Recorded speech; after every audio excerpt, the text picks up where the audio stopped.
yo hago un llamado a los concesionarios, a los distribuidores, para que actúen con responsabilidad,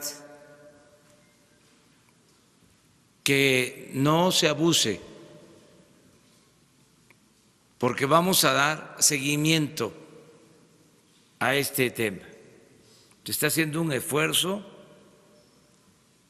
para que no aumenten los precios de los combustibles. Y así va a ser en todo este tiempo, en todo este año. No va a haber aumentos, no va a haber gasolinazos como sucedía anteriormente. ¿Qué es lo que está pasando con las gasolinas y el diésel? Bueno, el precio al público está formado por 5 componentes importantes. El primero y el más importante es la referencia internacional, es decir, a cuánto se compra la gasolina en el mercado internacional. A eso se le suman costos de logística, es decir, cuánto cuesta llevarlo de un lugar a otro la gasolina. Luego hay impuestos, luego hay algunos otros gastos asociados a ello, como por ejemplo ajustes por calidad, etcétera. Y finalmente, y todo esto más o menos está en control del gobierno. Lo que no está en nuestras manos es lo que aparece en letras rojas, que es el margen de la estación de servicio. Las estaciones de servicio no están imputando un margen homogéneo, es decir, hay algunas que imputan un margen relativamente pequeño y son algunas de las gasolinerías más baratas, y hay otras que imputan un margen mucho más amplio. Bueno, esto es muy interesante. Esto es la evolución del margen, es decir, cuánto es la especie del markup que están poniendo las gasolinerías. Y lo que vemos es que en octubre 9 hubo un incremento del margen. Probablemente lo que esto sugiere es que estaban descontando que no iba a aumentar la gasolina por arriba de la inflación y están subiendo la base, a partir de lo cual esto cambia. El margen ha venido teniendo algún incremento errático, pero lo que pueden ver, y esto es muy interesante en la parte derecha de esta gráfica, es cómo han venido aumentando los márgenes con relación al primer trimestre de hace un año. Es decir, en la gasolina regular los márgenes han aumentado 55%, en la premium 84% y en el diésel 36%. Estos incrementos no tienen nada que ver con la política de fijación de precios del gobierno. Estos incrementos son exclusivamente en respuesta a una política de fijación de precios hacia dentro de las estaciones de servicio. ¿Qué es lo que estamos viendo en el caso del diésel? Bueno, esta gráfica presenta dos cosas muy interesantes. La parte café es el estímulo, es decir, cuando hay un estímulo, el impuesto, el IEPS, tiene un aumento en el subsidio para tratar de que el precio final disminuya. Entonces, lo que pueden ver, por ejemplo, lo que ven abajo son número de días. Si uno pensara, por ejemplo, en el día 12, es que el estímulo incrementa para que el precio de las gasolinas sea menor, y si uno se va al día 17 pasa lo mismo. Lo que estamos viendo con el margen es que el margen aumenta cuando el estímulo está aumentando, lo cual quiere decir que el estímulo que tenía como objeto final, que se tradujera en una disminución del precio de los combustibles para los ciudadanos, está siendo absorbido por las estaciones de servicio y sumado a su ganancia, ¿no? Entonces, como resultado de esto, en marzo del 2019, los márgenes capturaron el 63% del estímulo, es decir, de cada peso de estímulo que está dando el gobierno, 63 centavos se lo quedan las estaciones de servicio y solamente 37 centavos son pasados al consumidor. Esta gráfica nos ayuda a entender qué es lo que está pasando. La barra de en medio es el precio objetivo, es decir, si el precio de las gasolinas estuviera subiendo de acuerdo a la inflación, este es el que debería tener. La barra de la izquierda, la café oscuro, es el precio real. Y la barra roja es un precio teórico, un precio nocional que sería el cual estaríamos observando si los márgenes que estuvieran cargando las gasolineras fueran similares a los que cargaron hace un año, es decir, no les pediríamos más ni menos, sino los que habían históricamente cargados. Como se puede ver, en los tres casos el precio teórico sería inferior tanto al precio objetivo como al precio en el mercado spot. Hemos decidido, como un primer llamado, en una primera instancia, pedirles a los concesionarios que nos ayuden. Es un exhorto fraterno, es una convocatoria amigable para que nos ayuden.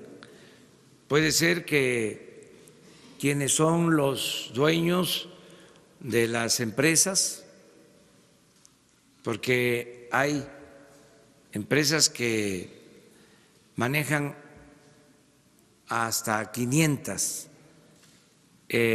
gasolineras, no sepan de lo que está sucediendo. Por eso les informamos. Y vamos también todos los lunes en la mañana, aquí, vamos a dedicar un minuto para poner en pantalla cuáles fueron las estaciones en donde se vendió más caro en la semana y cuáles fueron las estaciones donde se vendió más barato. No se entiende si no funciona este mecanismo, que creo que va a funcionar para lograr el propósito de que no haya aumentos en los precios. Entonces, pensaríamos en crear nosotros un grupo de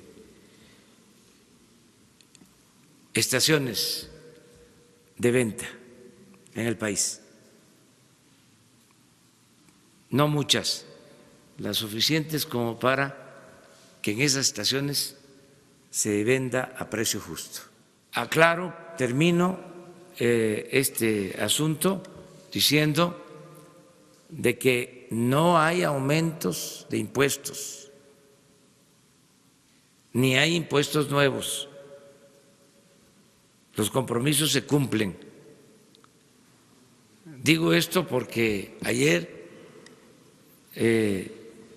salió la noticia de que se iba a restablecer el impuesto de la tenencia.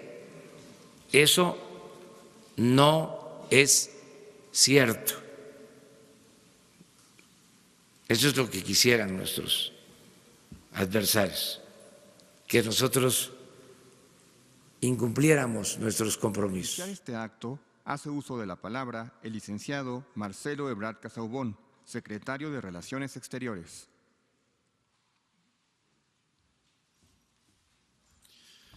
Con su permiso, señor presidente, saludar muy especialmente la presencia el día de hoy de la doctora Bachelet, alta comisionada de las Naciones Unidas para los Derechos Humanos. Muchas gracias por su visita, por su participación. Señor secretario de Seguridad, doctor. Señora ministra de Gobernación, secretario de Defensa, secretario de Marina, amigas, amigos todos.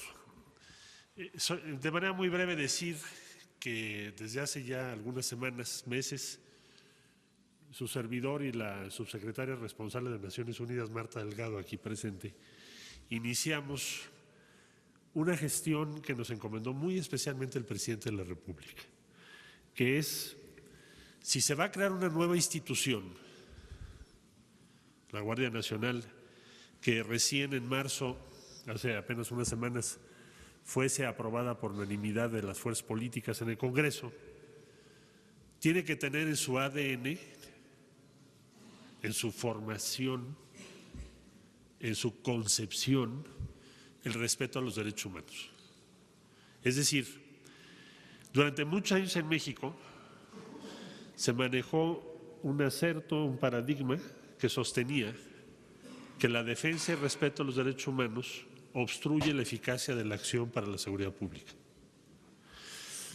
Y ahora se va a crear una institución que, entre otras cosas, va a demostrar que la eficacia para la seguridad implica y requiere en una democracia el respeto sistémico a los derechos humanos. Y la Oficina de la Alta Comisionada de las Naciones Unidas para los Derechos Humanos, encabezada por la doctora Michelle Bachelet, ha aceptado participar en esta construcción desde ahora para que esta nueva institución que México va a formar para garantizar la seguridad pública tenga en su ADN los derechos humanos. De manera que es una muy buena noticia para todas y todos los mexicanos y estamos sumamente agradecidas con la resolución de la Oficina de la Alta Comisionada de las Naciones Unidas para Derechos Humanos para participar en esta ardua tarea. ¿Y quién mejor que la doctora Bachelet, quien ahora encabeza esta oficina, para hacerlo, para participar, para estar a través de su oficina y sus representantes en el diseño, formación e implementación de lo que acabo de decir? De eso se trata el convenio del día de hoy y creo que es una gran noticia para todo México y, señor presidente, cumplido lo que nos había encomendado. Muchas gracias. Durazo Montaño, secretario de Seguridad y Protección Ciudadana de México. Muy buenos días a todas, a todos ustedes. Señor presidente, doctora Bachelet, señor canciller, compañeros, compañeras del equipo del presidente de la República, amigas, amigos, señora alta comisionada, nos congratula particularmente su presencia entre nosotros. Usted y su trayectoria personal son ampliamente conocidas y valoradas entre quienes participamos en esta etapa de transformación en México. Sabemos de su desenvolvimiento como ministra de Salud y posteriormente de Defensa en los gobiernos del Renacimiento Democrático de Chile, así como de los dos periodos presidenciales que usted encabezó. Sus vivencias y sensibilidad, la difícil historia familiar y personal de su juventud, sus conocimientos y su prestigio internacional son para todos nosotros una garantía en el campo del respeto a los derechos humanos. La historia nuestra y la del mundo nos muestran claramente que las violaciones a los derechos humanos se multiplican y perpetúan en la impunidad. Cada atropello que no se aclara, que no se sanciona y que no se repara, fomenta su repetición, fomenta el abuso de autoridad, la extralimitación de los servidores públicos, la vulnerabilidad de la sociedad y el rencor social incluso hacia las instituciones nacionales. Por ello, el presidente de la República, al anunciar el cambio en la política de seguridad, hizo también público su compromiso de invitar a los organismos internacionales, destacadamente a la Organización de las Naciones Unidas, para que nos ayudaran en la instrumentación de esta nueva política de seguridad con base en el respeto y la promoción de los derechos humanos. No creemos en los atajos de la violencia para garantizar la seguridad pública. Sostenemos que seguridad pública y respeto a derechos humanos son complementarios e indispensables. Como usted lo sabe, nuestro país ha atravesado un difícil periodo de más de 12 años de inseguridad creciente, cuyo costo en vidas humanas, desaparecidos, tortura, violaciones y severo quebranto del tejido social es simple y sencillamente inaceptable.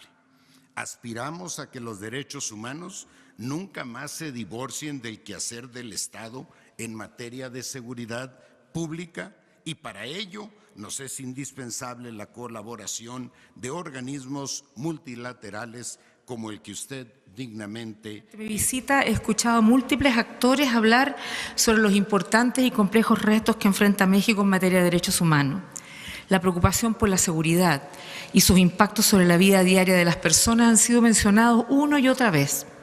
Mi oficina no puede estar ausente de los esfuerzos para superar los desafíos de un país con más de 40.000 personas desaparecidas, según registros oficiales, en el que 9 mujeres son asesinadas al día y que ha alcanzado tasas de homicidios altas desde 1990 en los últimos años. El acuerdo que hoy firmamos demuestra el interés compartido por las partes en avanzar hacia un claro cambio de paradigma que coloque a los derechos humanos en el centro del accionar de la fuerza pública.